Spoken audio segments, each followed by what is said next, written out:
हो कि सिलेक्शन के लिए और क्या करना है, तो एक तो आप वो टेस्ट दे लिया करो हर संडे, है ना। दूसरा, वो फ्री का टेस्ट है, किसी का कोई पैसा उसमें चार्ज नहीं होना। दूसरा, एक और ऑप्शन बता रहा हूं कि कुछ बच्चे ऑफलाइन टेस्ट की डिमांड करते हैं कि सर हम ऑफलाइन देना चाहते हैं टेस्ट को, तो उसमें एक पीडीएफ भी हम देते हैं हर टेस्ट के साथ। तो उस पीडीएफ का वो निकाल करके और फिर उसको अटेम्प्ट कर लिया करो। फिर आप ये कहते हो सर चेक करना थोड़ा मुश्किल होता है, तो फिर एक काम किया करो, दे लो एग्जाम 2 घंटे के अंदर पीडीएफ पर ही, ओएमआर में भर लो, उससे और अच्छी प्रैक्टिस होती है। फिर जो ओएमआर में भरे हैं अब उनको फटाफट ऐप में लगा दो उत्तर, तो उससे क्या होगा कि 10-15 मिनट आपके एक्स्ट्रा खर्च होंगे, लेकिन आपका पेपर तुरंत के तुरंत चेक हो जाएगा।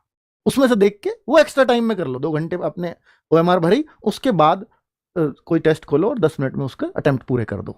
ठीक है, तो इस तरह से मैं चाह रहा हूं, इससे आपको एक रियल पता चल जाएगा कि मैं कहां हूं। कुछ बच्चे ऐसे हैं कि पीडीएफ पे टेस्ट दे रहे होते हैं, लेकिन ऐप पे उनका फिर कोई रिकॉर्ड नहीं है। जब तक टेस्ट नहीं दोगे तब तक वो रिकॉर्ड हमारे पास है नहीं, तो इससे रियल वाली फीलिंग आपकी थोड़ी सी हट जाती है। तो एक तो ये जो चीज जरूर करें, क्योंकि बच्चों एक जो समस्या जो यूपीएसआई वाले बच्चों को आई थी ना एग्जाम दे करके, वो सबसे ज्यादा बच्चों ने यही किया था कि एक तो पेपर बहुत आसान आ गया था। अगर पेपर थोड़ा भी टफ आता, मैं ये कह रहा हूं कि 80% से ज्यादा बच्चों को एक कॉमन समस्या होती, वो समस्या ये होती कि उनका समय ही पूरा नहीं पड़ता। ये मैं गारंटी से कह रहा हूं। अभी भी 50% बच्चों को समस्या हुई जब मैथ रीजनिंग बहुत आसान आ गई यूपीएसआई में। और अगर वो मैथ रीजनिंग मुश्किल हो जाए, सोचो जो 80 क्वेश्चन आते हैं यूपीएसआई में, तो वो, और आपके भी तो यार आधा पेपर मैथ रीजनिंग का ही है ना, तो 100% आपकी समय की टाइमिंग की समस्या आनी है। वहां 160% थे, यहां 150 ही है, पर हो भी तो आप कांस्टेबल के लिए लड़ रहे हो ना। तो इसलिए मैं आपसे कह रहा हूं कि आप समय की कमी नहीं पड़ने देनी है, तो आपका पेपर बहुत बेहतरीन चला जाएगा।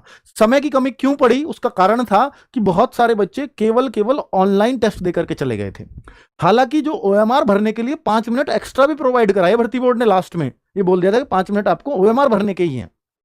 तो ओएमआर भरने के, वो आपके एंट्री भरने के, गोले भरने के नहीं, कि एंट्री भरने के लिए, क्योंकि आपका टाइम लगता है, आपका पेपर में से टाइम जाता है, बीच में आपका सिग्नेचर भी लिए जाते हैं और कक्ष निरीक्षक भी परेशान करता है, उसकी वजह से 2 घंटे 5 मिनट दिए गए बच्चों को। आपको भी दिए जाएंगे 2 घंटे 5 मिनट, पर वो 5 मिनट यार सफिशियंट थोड़ी। जिसका कम पढ़ना है वो तो कम ही पढ़ता है, वो तो फिर घंटों में कम पढ़ता है। किसी का आधा घंटा कम रह गया, किसी का 20 मिनट कम रह गया, उस 5 से कोई पूर्ति नहीं पड़ती, क्योंकि बच्चा माइंडसेट में 2 घंटे 5 मिनट ही लेके चल रहा है अब टाइम।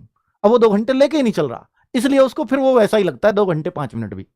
ठीक है, तो इसलिए आपको करना क्या है कि ओएमआर बेस्ड पेपर जरूर जरूर जरूर देने हैं। अगर वो नहीं दोगे तो आपका बहुत बड़ा नुकसान होने वाला है। सिलेक्शन का एक मंत्र तो आप इसको इजाफा कर लें अपने उसमें।